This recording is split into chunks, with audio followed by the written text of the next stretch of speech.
Hello and welcome to our author chat today with author Elizabeth Laird. Elizabeth, you are very welcome. Thank you.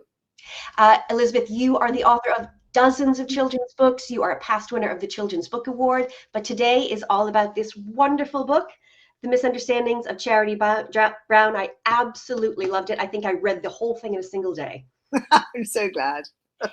Absolutely loved it. For people who haven't read it yet, can you give us a brief description? What's it about? Okay, so this book is set in the 1950s, and it's sort of about me, actually. Slightly embarrassing to say, but it is. I was born into a large family. I had two older sisters and an older brother. And my parents, we came to this country when I was only 2, at the end of World War II. And we lived in a suburb of London. And the thing about it was that my parents were very religious. They belonged to a small Protestant sect. And on top of that was very Bible-based. And on top of that, they were Scottish. So they were strict Sabbatarians. You know, they kept Sunday very, very special. And we grew up in this atmosphere with a lot of people coming to stay with us from all over the world because my father worked for a missionary society.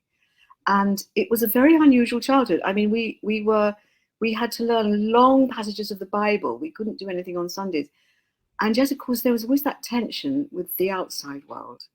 And so this story is really about a girl in the 1950s, I have to say, because I'm very old, who is exploring how to make relationships with people outside this very tight, special kind of home. And you know what? It's actually a universal story, because a load of kids, whatever their religion, could be Islam, could be Christianity, could be Hinduism, could be Sikhism, they have the same problem. You know, they're living a life at home, but actually they've got to relate to the life of school and the world outside, and it's not easy. So that's really the nub of the story.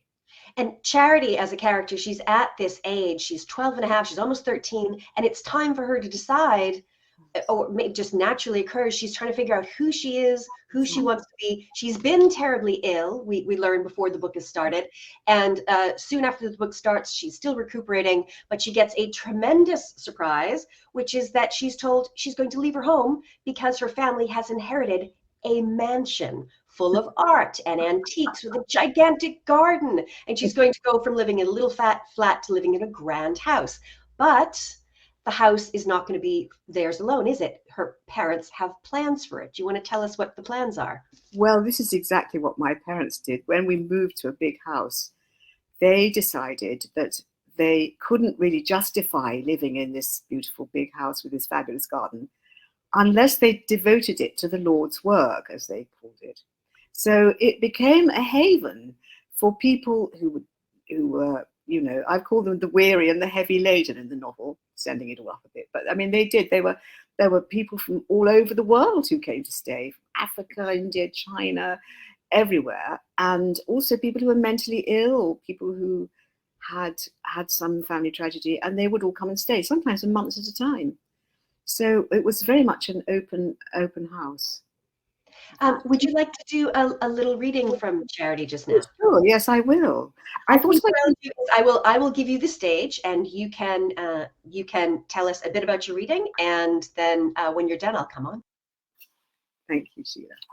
Well, I thought I'd read the bit where Charity's family discover that they've completely unexpectedly inherited this great big house. Charity, by the way, she's the youngest of the 3 girls. The oldest ones are called Faith and Hope, so it's Faith, Hope and Charity, and their brother is Ted. These were not the names of my siblings, I have to say, but I've just made them up. I was so used to Faith and Hope being away that when they did come home, our small house felt rather cramped. I didn't mind that. Home was home. But I'm sure Mother prayed every day for God to give us something bigger. She must have done, because the only possible explanation for what happened next is that it was an answer to prayer. It came in the form of an envelope from a solicitor on the first Saturday morning in July, after Hope had come home for the holidays. Dad had just taken a mouthful of porridge when he opened the letter, and as he read it, he nearly choked. He passed it down the table to Mother via Ted and Faith, who was sitting on his right, while Hope and I, on the other side of the table, watched. Mother read it and went pale. "Is this a joke?" she said. "No, it's an answer to prayer," said Dad, with a shining, holy look on his face. "What? What's happened?" begged Hope. "Are we going to get a pony?" Everyone stared at her. "Don't be ridiculous," said Faith. "What on earth would we do with a pony?" "Pass the letter back," said Dad. "Let me read it again." We waited, holding our breath. "It seems real enough," said Dad at last. "Pringle and Pringle are a well-known firm of solicitors." "Yes, but what does it say?" I burst out. "It seems," said Dad, "that old Mr. Spendlove has very kindly—" "Mr. Spendlove's dead," I interrupted. "You preached at his funeral." "Don't interrupt, dear," said Mother with a frown. "That Reg Spendlove has left us his house in his will, including all the contents and furniture," continued Dad. Everyone started talking at once. "It's that big old place up Badger Hill, isn't it? Hasn't it got a peculiar name? Gospel Bells or something?" "Gospel Fields, silly." "It's not the one with the tennis court, is it? The garden's enormous. There's even a garage. Has he left us his car too?" Faith hadn't joined in with all this. She has a suspicious mind. "But why?" she asked Dad, fixing him with a piercing look. "Did you perform some secret service for him? Was he a long lost relative we never knew about? Did he cast his own children off without a shilling, in which case it wouldn't be fair?" "Mr. Spendlove has no children and no living relatives," Mother said, "and anyway, it's not up to us to question the will of the Lord." But she spoke automatically. She was clearly as astonished as the rest of us. Can you imagine how astonishing it would be to be told that here you are, you're about to turn 13, and you're going to live in a grand house. And even though Charity knows her parents' plan for the place, she can't resist bragging just a little bit, or at least having an imagining. She meets her friends and she thinks, I should say to them, "Oh, we must have you over for tea," or she thinks about all these airs and graces she's going to put on. But that's not really her. She's not a grand girl, is she? Well, she's not really. In fact, she's a very stalwart kind of girl. She's constantly trying to do the right thing. And she has a real worry about loyalty, because on the one hand, all these questions keep coming up into her mind. And on the other hand, she very much wants to be loyal to her family and to this little religious sect that she belongs to. Only it gets harder and harder, especially when she discovers that the girl next door in this new house is exactly the kind of friend she absolutely longs to have, and that she's Jewish, and that she has never had a friend before who is outside the community that she's grown up in. So then she has a problem. Charity is just instantly lovable. She has that instant recognition that you get with classic books like Anne of Green Gables, where you want to be Charity's friend. And she throws herself into things. And as you say, she has decided that her next door neighbor will be her best friend, and they will be best friends, and it's going to be perfect. But then she doubts herself because Rachel seems so cultured and she has art in the garden, and Charity feels like a fraud. But their first time hanging out in the house is so lovely, because hasn't Charity gone and hidden her dolls and hidden her books because she doesn't want to show her real self? No, exactly. Rachel. Yes, and then when she realizes that she's actually got to be honest if this is going to be her friend, she pulls out her filthy old doll that's all ragged and tagged, and the children's books that she loved but feels she ought not to love them anymore. And of course, Rachel falls on them with glee and says, "Oh, but you should see my Mitzi. My Mitzi doll is much taggier than yours. And didn't you love this book?" "Oh, yes, and I loved it too." So that's when they really can start becoming proper friends, because they're being honest with each other. And you want Charity to have that friend. You can sense that she has been apart from people, because part of her religion is she's encouraged to evangelize to other people, and that is not going to make you friends when you're 12 years old and you're saying to the other girls in your school who are more minded to bully you than join you in prayer, would you accept Jesus as your savior? That's not going to go down well when you're 12. That is not going to go down well at all, as I very much remember. What's wonderful is that we instantly have conflict here, because so Charity tells us that that World War II ended 10 whole years ago, but of course for you and me, that's nothing. And it's very recently. And the very first person who comes, who's one of the weary, isn't he a former German soldier? And Rachel next door, her whole family have been slaughtered by the Nazis, and poor Charity is right in the middle. What is she going to do? And Yes. Rachel doesn't take it well, does she? She does not, and that's very, very understandable. Of course, you know, she's a Holocaust survivor. I mean, how could she bear to be nice to a German? It just so happens that the character of Paul Fisher was based on, well, a man called Mr. Schmidt, who came to stay with us when we were young, who did suffer from shell shock, who had been on the Eastern Front. He was a pastor, and he had suffered absolutely terribly. And I remember every time a door slammed, Mr. Schmidt would jump out of his skin.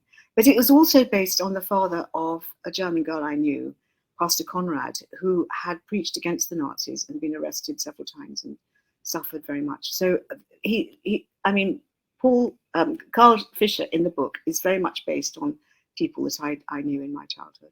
And so indeed is the guy from India, who's so cheeky and funny and sweet, because one of our guests was not unlike that, and we all adored him, actually. So yeah, so I just kept remembering those amazing people who came to stay with us when I was young, and wove a few of them into the book. We have a Britain. What's so refreshing about this book is that I feel like I'm reading one of the classic books, except it has a real modern, fresh sensibility, plus a diverse set of characters, plus people who are challenging prejudice and bigotry when they come across it, which you don't find in classic books, sadly. How did you choose to show that? Because I'm thinking of The Missionary Comes to Supper, I'm thinking of The Boarding House Landlady. How did you choose these scenes to say, how am I going to illustrate this? Because I need to show it. Well, I mean, I think The Missionary Who Comes, I've really caricatured him, actually, because of course I knew millions of missionaries when we were young, and most of them, I have to say, were really wonderful, extraordinary people. But you know, every now and then somebody would let drop something so outrageously terrible that my parents, who were extraordinarily broad-minded for their time, would blench. You know, and there'd be discussion about it afterwards. You know, things like, oh, well, the natives don't feel pain like we do. Oh, what? You know, you can't. I mean, this sort of really shockingly dreadful thing, which a lot of people did believe in the 1950s, and some still do today, I have to say. So I mean, I suppose, you grow up gradually weaning yourself off these terrible attitudes, which was so relevant in the 1950s. And of course, I suppose I've encapsulated it in a few months in Charity Brown's life. I've put a whole lifetime of my own experiences in there. What's notable, though, is that it's not let go. So when the missionary who comes to tea, who starts saying outrageous things, he's challenged right then and there, which is wonderful, because isn't Charity's sister and the sister's fiance are both medical professionals? And when he lets drop this unbelievably racist comment, the natives don't feel pain, the way we do. They say, isn't that right? That's a biological miracle. Is that really true? And who is this person who doesn't? Yes, who is this person who doesn't feel pain? We must find out more. And then, of course, the boarding house landlady, one of her boarders is, so is the boy's family from Glasgow or is the boy's family from India? It doesn't matter, but he's, I don't know if he's British or Indian, but he's Indian. Oh, he's actually Indian. He's from India. He's from Kerala. Yeah. And he takes poorly, and doesn't she pawn all of his belongings when he's gone? She does. And I have to say that, foreign students who came to stay in Britain back in the 1950s were treated appallingly, and quite a few did end up with us because they were having such a terrible time with their landladies. I mean, they didn't stay for long. My father would then make quite sure they got into some respectable hostel like the YMCA. So there was I mean, we heard all these appalling stories of people being so badly and cruelly treated by British London landladies when they came to this country. I know that you said that a lot of the aspects of your own childhood are in here, but it doesn't feel meandering like a memoir can. There's a real story to it. You feel there's a real direction that Charity is moving in, which is her mind is being broadened. Was it difficult to write something that was so close to home? Do you know what, Sheila? It wasn't actually. It wasn't. I mean, it was. There's this thing that happens when you're writing a novel, and the characters become. They emerge out of the shadows, and they slowly become formed. And even if they're based on real people, as in a way my characters are, although they're not my sisters and my parents really, but they are in a way. They become themselves, and then they take on a life of their own, and they do and say their own thing. What was constant and what was absolutely true all the way through the book was the house and the garden. The garden. I would, every night when I was writing this, I'd go to sleep and I'd be back in the garden, that magical garden, which was huge and beautiful and sort of endless and filled with delight and lovely things. And so that, for me, the garden was the absolute linchpin for me, the heart of the whole story. And once I was back in the garden, I could do what I like with the characters. What's wonderful is that Charity can hear Rachel, who is to become her friend, through the hedge on the first day. And Rachel has been used to coming in to use the tennis court because the old man didn't mind. And then when they finally meet, Charity says to Rachel, "Can I show you around?" And Rachel says, "I've been in this garden so much. Can I show you around?" which is great. And then they go up the tree, the wonderful tree, which makes this beautiful cover illustration. Yes. But did you find yourself remembering bits of your actual family garden and the house when you started writing? Did things come to you that you had forgotten? Oh, they did. In fact, the tree was an old oak tree that was beside the tennis court, and I used to climb it and watch my brother and sisters playing tennis with their friends. And they all looked terribly grand and grown up, and I would be up the tree watching them. And I do remember that tree so well. And I'd take up an apple and a book, and I'd sit there and and spend the afternoon in the tree reading Little Women or whatever it was at the time. There weren't very many children's books around in 1957, actually. For those of us who love plants, I'm crazy about plants. I like to see that it's a botanically correct oak tree with oak tree leaves. Yes, it is. Yes, it is. Sure Absolutely. I wouldn't have let that go if it hadn't been right. So Charity is still recovering from a terrible bout of polio. Those of us now have lived through COVID and the fear of COVID. Tell us a bit about what the fear of polio was like, because that's on another level, isn't it? Oh, I didn't have polio. I had rheumatic fever. And I had a long spell. I had a whole term in bed with my knees bound up, and I was very ill, actually. And then it took a long time to get my strength back. But polio was so frightening. I mean, the swimming pools were closed. People were, it wasn't a lockdown like it is now, not at all. Because in fact, there was no vaccine to start with. And it wasn't for a couple of years. The awful thing about polio was that the worst affected were children and babies who died or were paralyzed, sometimes completely for life.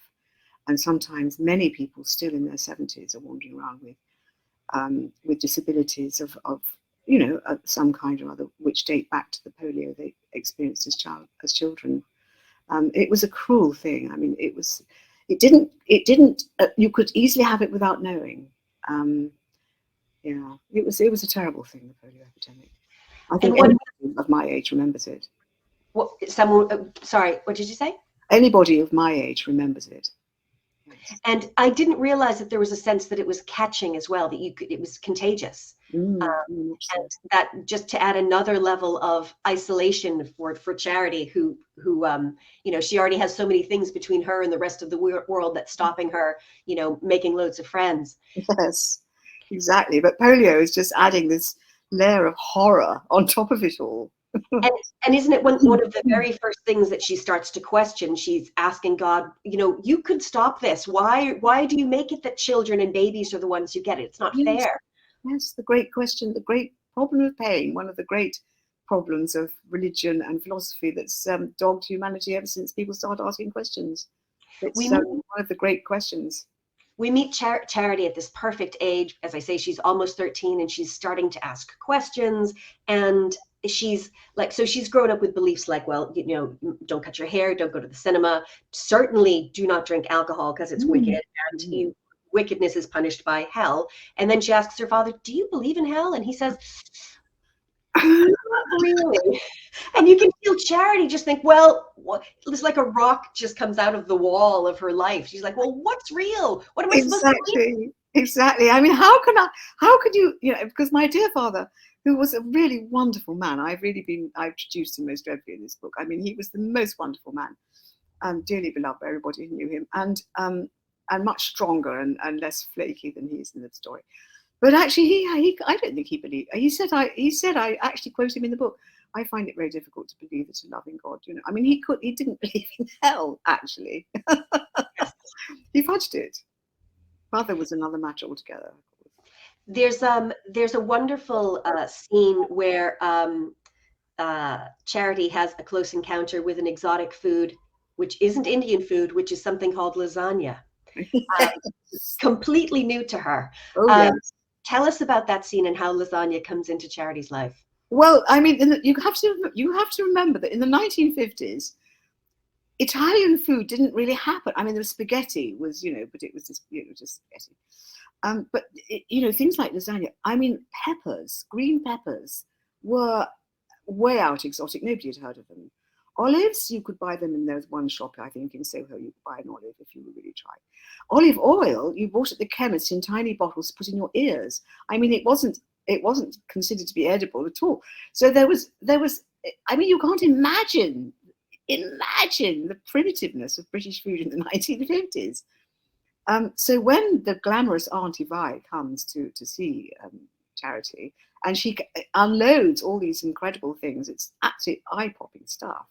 I mean, I do remember this. Our foreign guests, many of them, used to bring their cuisine with them, and we had a wonderful Chinese guy cooking incredible, stuff in the kitchen, and then a Dutch woman making apple cakes, and everybody would come and they'd do their own cooking. It was wonderful. There is a wonderful scene where the Indian boy whose things have been pawned by the landlady, Charity and her dad go back to get what they can, and that's when they find out that the stuff has been pawned, and they basically publicly shame the woman into sending a local kid back down to the pawn shop. Here's the ticket, get the stuff, give it back to us, or we're going to get the police.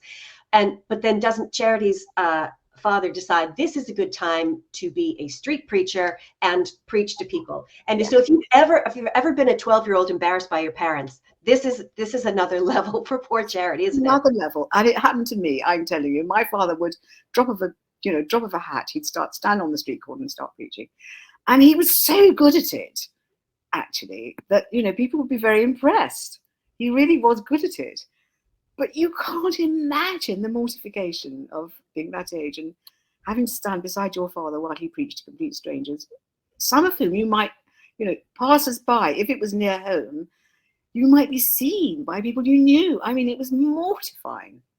Absolutely. Well, you absolutely allow us to picture it in this fantastic book. If you haven't read this book yet, I cannot recommend it highly enough. It really gives you the sense of something like a classic book, like an Anne of Green Gables or I Capture the Castle, but it's so fresh and it's modern and it's got a diverse cast of characters, which is so good to see. Thank you, Elizabeth Laird, for writing this fantastic book. I really loved it. Thank you, Sheila. For anyone who is watching who would like to know more about Elizabeth's work, please do go along to her website. It's elizabethlaird.co.uk. And don't forget the name of the book. It's Misunderstandings of Charity Brown, and it's out with Macmillan's Children's Books now. Thank you very much, Elizabeth, and we hope to talk to you again. Thank you, Sheila. Bye-bye. Bye.